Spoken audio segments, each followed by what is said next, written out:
오늘 우리들에게 주신 하나님의 말씀은 마태복음 15장 21절부터 28절까지의 말씀입니다. 신약 성경 25쪽에 있습니다. 다 찾으셨으면 한 절씩 교독하겠습니다. 예수께서 거기서 나가사 두로와 시돈 지방으로 들어가시니 가나안 여자 하나가 그 지경에서 나와서 소리질러 이르되 주 다윗의 자손이여 나를 불쌍히 여기소서 내 딸이 흉악하게 귀신 들렸나이다 하되 예수는 한 말씀도 대답하지 아니하시니 제자들이 와서 청하여 말하되 그 여자가 우리 뒤에서 소리를 지르오니 그를 보내소서.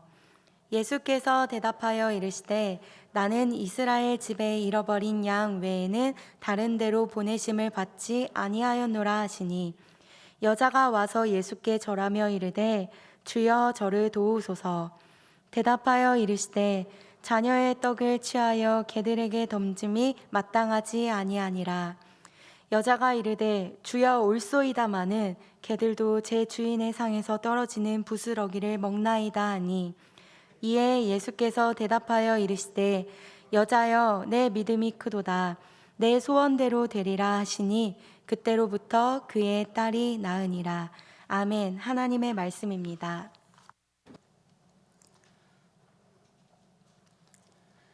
저희 학창 시절인 중학교 1학년 때 처음으로 중고등부 예배에 드럼을 치게 됐습니다. 열심히 학원에서 배운 만큼 걱정과 기대가 반반이었는데요. 무사히 잘 마무리하여 이제 예배가 마친 후에 반응이 궁금해서 친한 친구에게 오늘 혹시 드럼 어땠냐고 물어봤는데 친구의 반응이 너가 쳤냐고, 드럼을 봤는데 아무도 보이지 않아서 누가 친 줄 몰랐다고 합니다. 그래서 제가 왜 그런지 이제 곰곰이 생각을 해봤는데 제가 이제 워낙 부끄러움이 많은지라 드럼을 칠 때 고개를 숙이고 이렇게 드럼을 쳐서 이제 그 앞에서 친구가 보지 못했던 것입니다. 그만큼 제가 천성 부끄럼 타는 사람이기 때문에 이렇게 하나님 앞에서 하나님의 말씀을 전하니 많이 긴장이 되네요. 그래서 물 한 잔만 마시겠습니다. 네.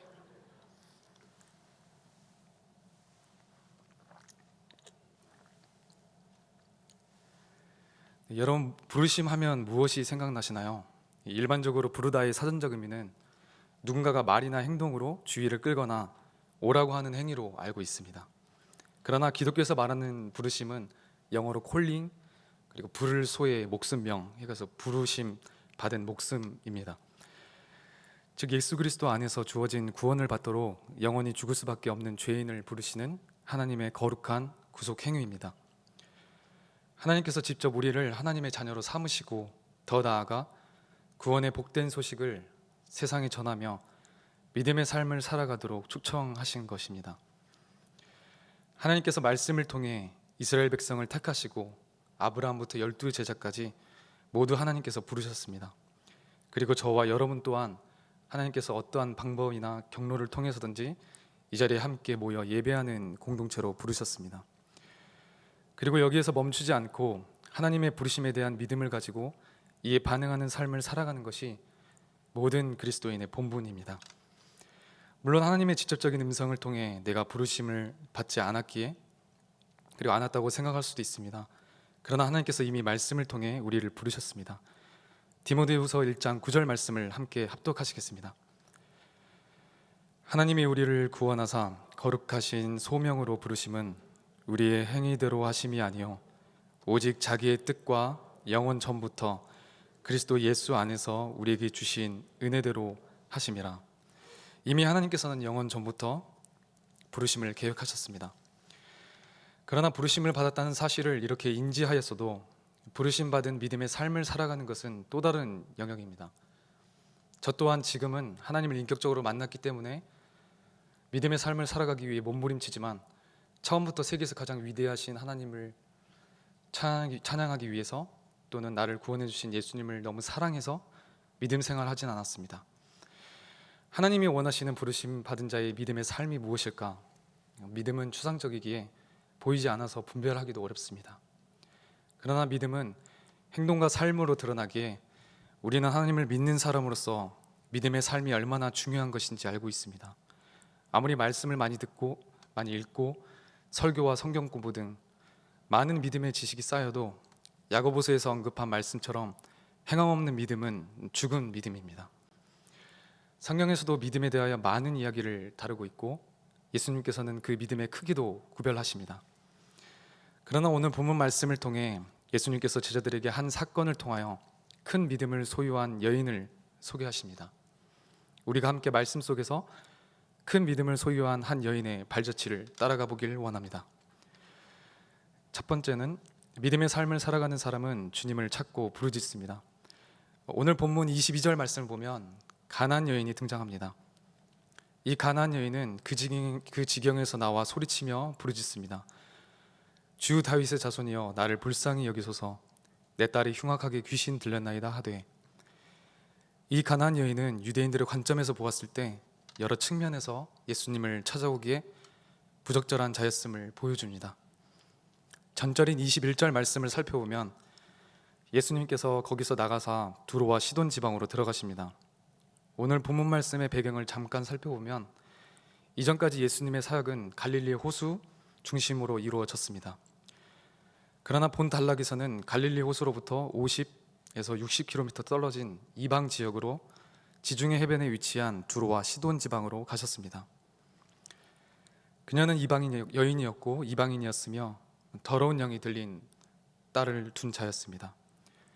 더불어서 마가복음에서 마가가 표현하기를 헬라인이자 수로보니게족에 속한 자라는 묘사를 통해 그녀의 이방적 요소를 더욱 강조하기도 합니다.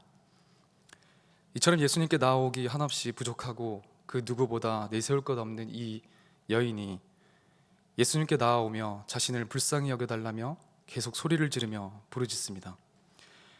23절 말씀에 보면 제자들이 예수님께 저 여인이 우리 뒤에서 소리를 지르니 그냥 보내달라고 얘기합니다.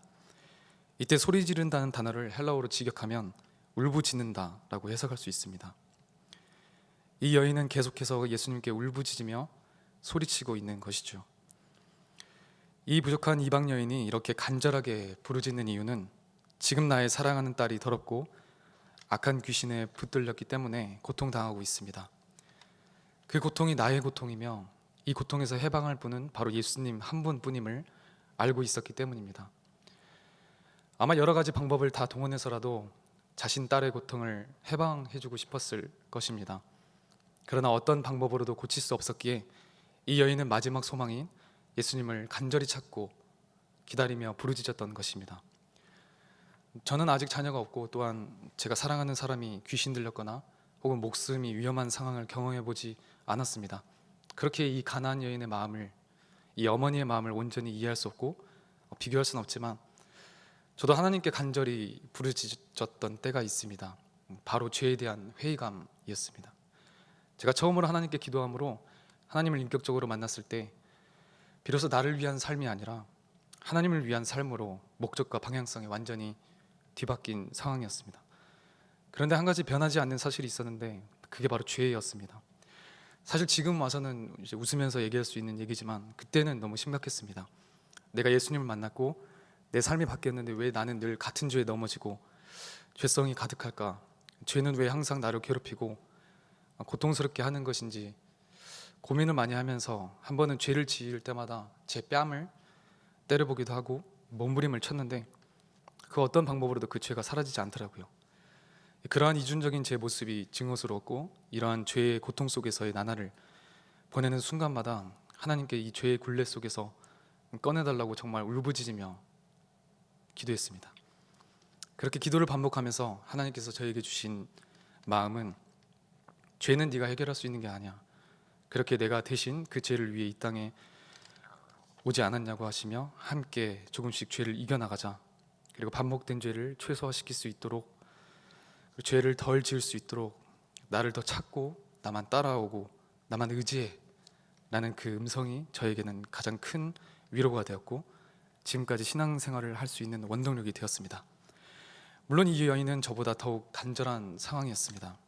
무엇보다 이 여인은 자신을 아는 많은 사람과 함께 사는 고향에서 자신의 딸의 연약한 모습을 드러내면서까지 공개하는 믿음의 용기가 있었습니다. 우리가 사는 이 시대에도 부모가 자기 자녀의 연약함을 밖으로 공개하는 것이 참으로 쉽지는 않은 일이죠. 그러나 이러한 용기는 자식을 살리고자 하는 의지에서 비롯되었습니다. 저와 여러분에게도 현재 각자 이 가나안 여인과 같이 절망적이고 고통스러운 상황에 부닥쳐 있을 수 있습니다. 또한 미래에 이러한 상황이 처할 가능성이 있음을 볼 때에 우리는 다른 것이 아니라 더욱 주님께만 부르짖어야 합니다. 더 하나님께 구하고 찾아야 합니다. 마태복음 7장 7절에서 11절 말씀을 보면 구하라 그리하면 너희에게 주실 것이요 찾으라 그리하면 찾아낼 것이요 문을 두드리라 그리하면 너희에게 열릴 것이니 구하는 이마다 받을 것이요 찾는 이는 찾아낼 것이요 두드리는 이에게는 열릴 것이니라. 너희 중에 누가 아들이 떡을 달라 하는데 돌을 주며 생선을 달라 하는데 뱀을 줄 사람이 있겠느냐.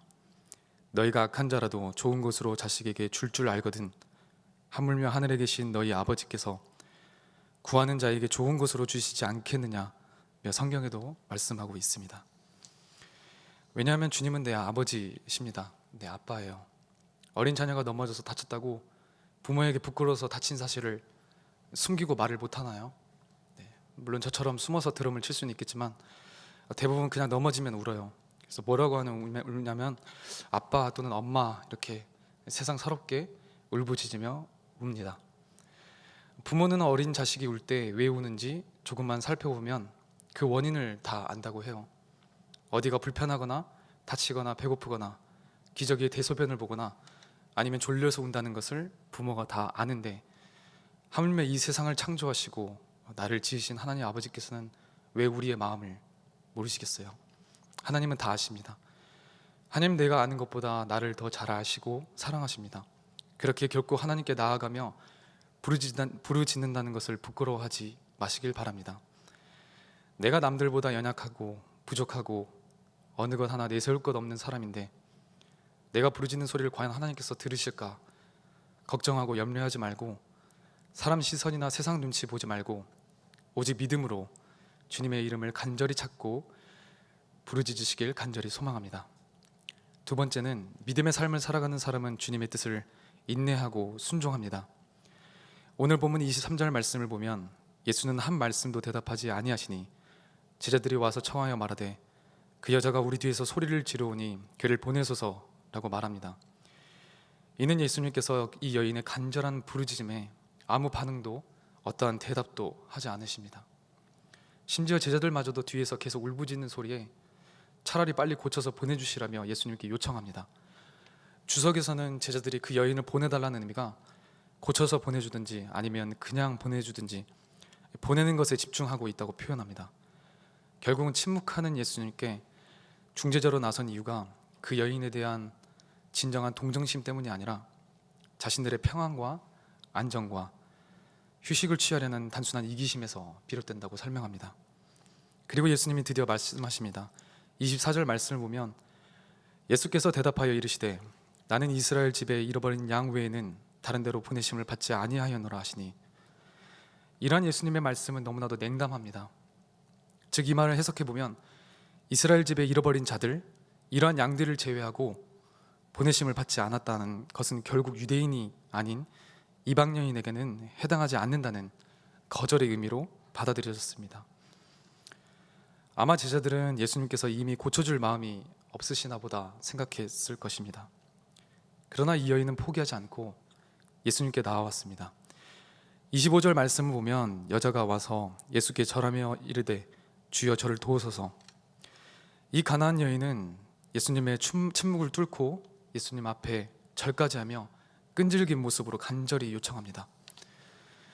예수님 제발 저를 도와주세요. 이때 예수님께서 드디어 이 여인을 향해 말씀하십니다. 26절 말씀에 대답하여 이르시되 자녀의 떡을 취하여 개들에게 던짐이 마땅하지 아니하니라. 예수님의 이 대답은 이 여인에게 청천벽력 같은 소리였을 것입니다. 이 여인이 자신이 지금까지 마지막 소망이자 믿었던 예수님께 그렇게 소리지르며 울며 부르짖는 상황에서도 예수님은 침묵하셨고 예수님 앞에 나와 엎드려 절까지 하며 간절히 요청하였는데 이러한 예수님의 대답을 들었을 때 이 여인은 어떤 기분이었을까요? 만일 처지가 바뀌어서 제가 이러한 상황에 놓여 있다고 생각해 보고 고민해 봤습니다. 저 자신이나 또는 사랑하는 가족이 죽을 위기에 처해 있고 또 고통 가운데 매일 기도로 하나님께 나와 간구하며 울며 부르짖었습니다. 그런데 하나님은 아무 말씀이 없으세요. 침묵하세요. 그래서 더 열심히 기도하며 간구했어요. 드디어 응답이 왔습니다.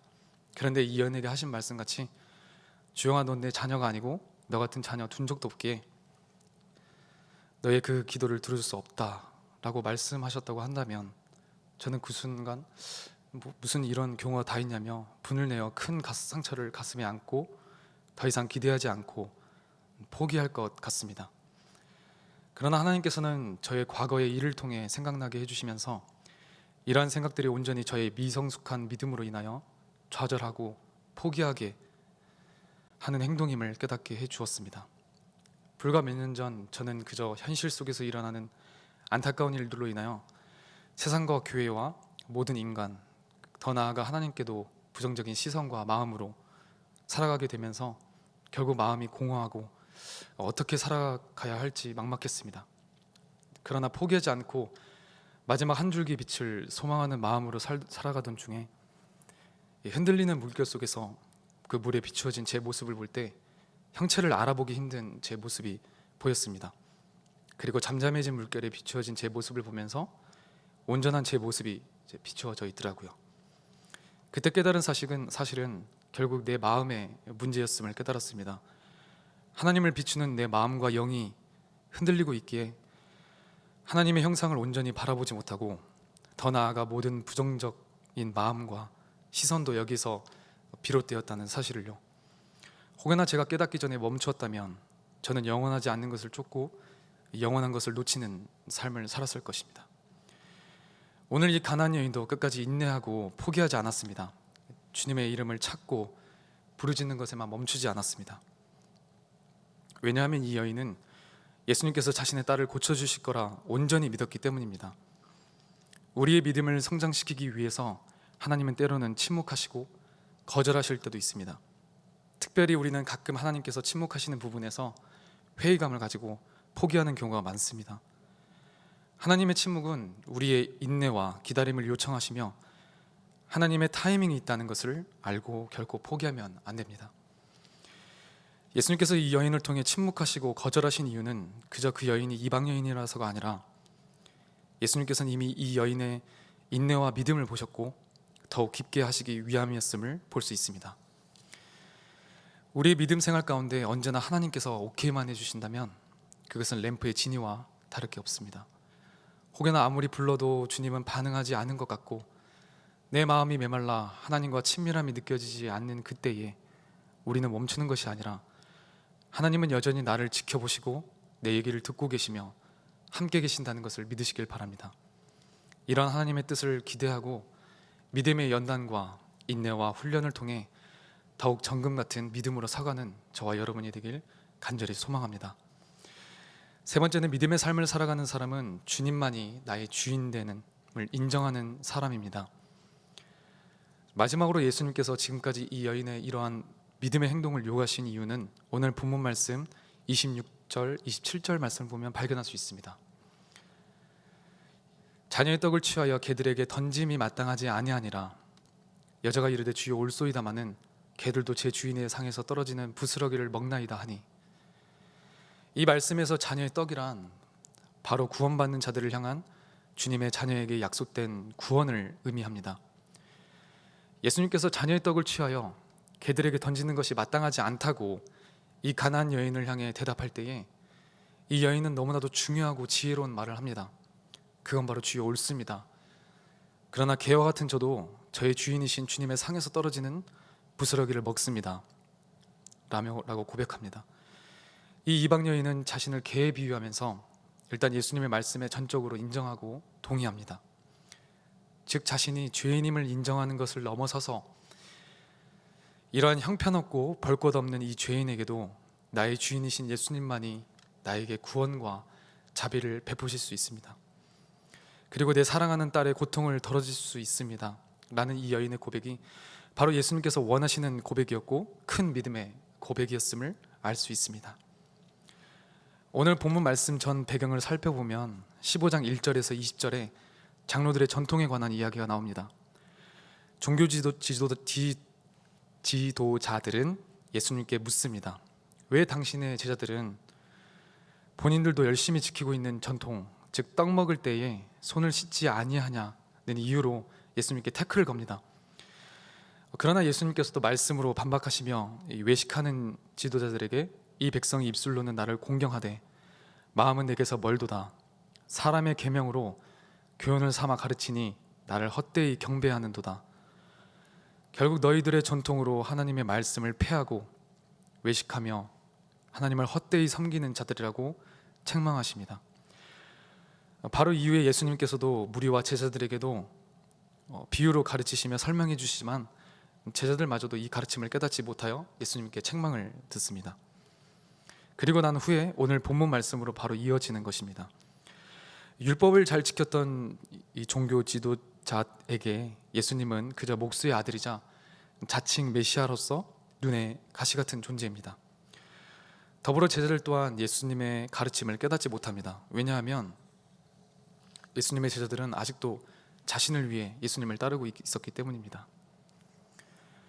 예수님은 이 가나안 이방 여인을 통해서 제자들에게 보여주시고자 하셨던 것은 율법을 열심히 지키지만 자신의 의를 드러내고 나를 박대하며 나를 주로 인정하지 않는 종교 지도자들의 잘못된 믿음의 행위를 본받지 말고 이 가나안 이방 여인의 믿음의 행위를 통해서 제자들에게 믿음의 본보기를 보여주셨던 것입니다.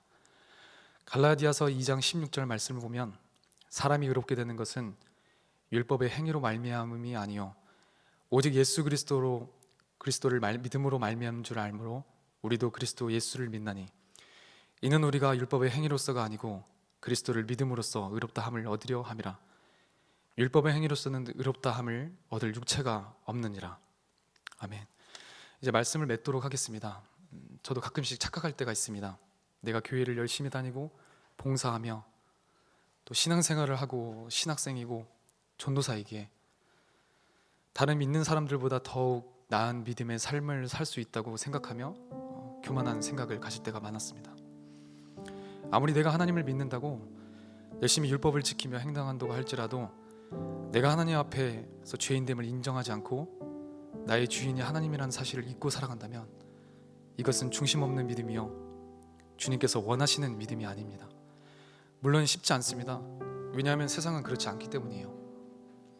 어쩌면 평생 몸부림치며 살아가야 할 수도 있습니다. 그러나 그럴 때마다 내 자신이나 사람을 의지하지 않고 하나님을 붙잡고 의지하며 살도록 노력해야 합니다. 결국 예수님께서 믿음이 연약한 제자들을 향해 이렇게 직접 보여주시고 가르쳐주시고자 하셨던 마음이 지금 이 시대를 살아가는 우리에게도 동일한 마음일 것입니다. 비록 이 가나안 여인은 자신이 절박한 상황이었지만 저와 여러분은 평탄하고 평안한 삶을 살아갈 때에도 이러한 믿음의 삶을 살아가길 하나님이 원하십니다. 하나님은 모든 만물의 창조자이시자 유일하신 나의 아버지입니다. 언제 어디서나 하나님 아버지를 찾고 간절히 부르시길 바랍니다. 비록 주님께서 침묵하시고 끊임없는 시험과 고난의 훈련을 허락하셔도 인내와 순종으로 승리하며 나의 주인 되신 하나님의 뜻을 발견하길 소망합니다. 믿음으로 찬양하시겠습니다. 믿음과 삶을 살아내는 실력이 너무나 다른 내 모습을 볼 때 이 모습도 주가 사랑하실까 자신 없는 내 모습 그저 주님 앞에 나 같은 자도 사랑하여 주시고 한 번도 나를 떠나지 않으셨네. 아픔 속에 주를 잡게 여긴 날 꾸짖지 않으시고 내 손 잡아주시네. 오직 주님 안에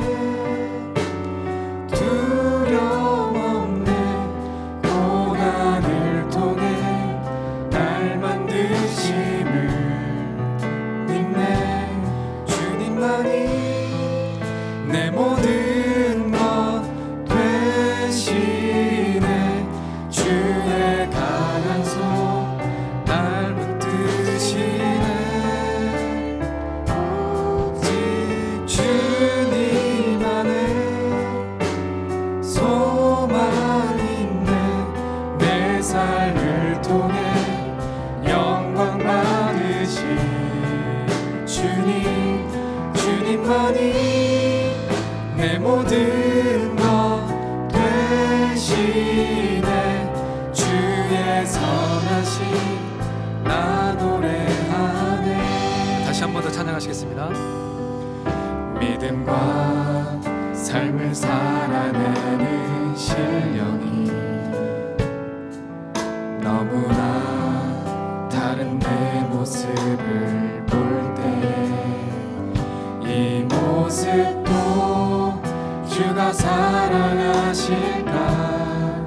자신 없는 내 모습 그저 주님 앞에 있네. 나 같은 자도 사랑하여 주시고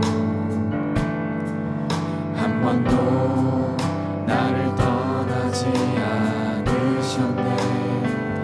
아픔 속에 주를 잡게 여긴 날 꾸짖지 않으시고 내 손 잡아주시네. 오직 주님 안에 두려움 없네. 고난을 통해 날 만드심을 믿네. 주님만이 내 모든 것 되시네. 주의 강한 손 날 붙드시네. 오직 주님 안에 소망 있네. 내 삶을 통해 영광 받으신 주님만이 내 모든 것 되시네. 주의 선하심 나 노래하네. 오직 주님 안에 오직 주님 안에 소망 없네. 내 삶을 통해 영광 받으신 주님만이 내 모든 것 되시네. 주의 선하심 나 노래하네. 아멘.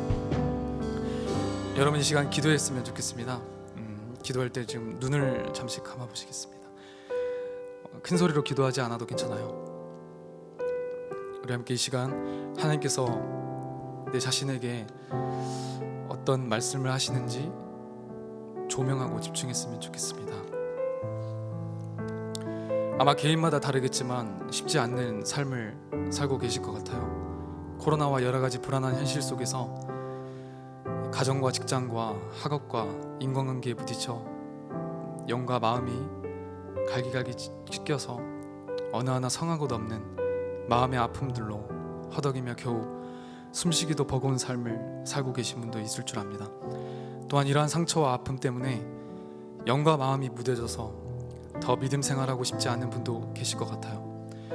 아마 그 마음을 저나 다른 사람이 온전히 다 헤아릴 수는 없지만 오직 한 분 하나님께서는 다 아시고 헤아려 주십니다.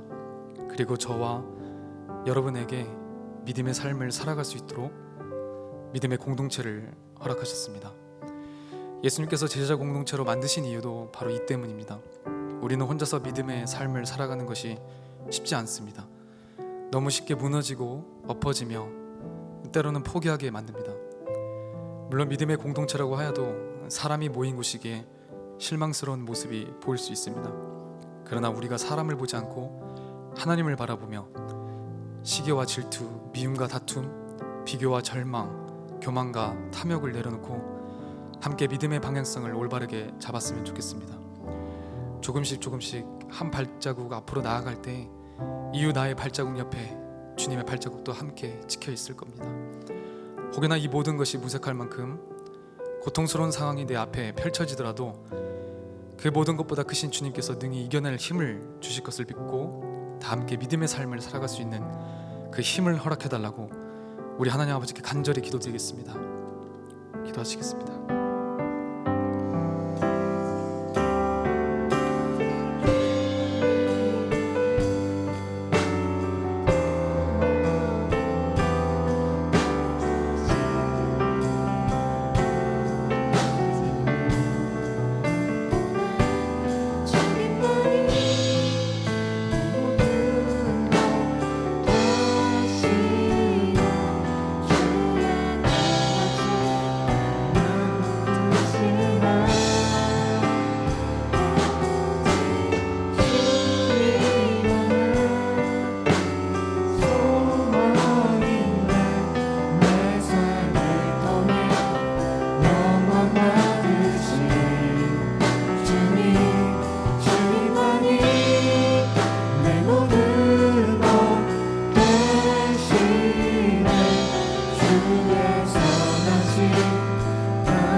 언제나 우리의 소망 되시며 사랑과 은혜로 이끌어 주신 하나님 아버지, 이 복된 주일날 하나님의 전에 나와 주님께 예배드리며 말씀을 듣게 하심을 감사드립니다.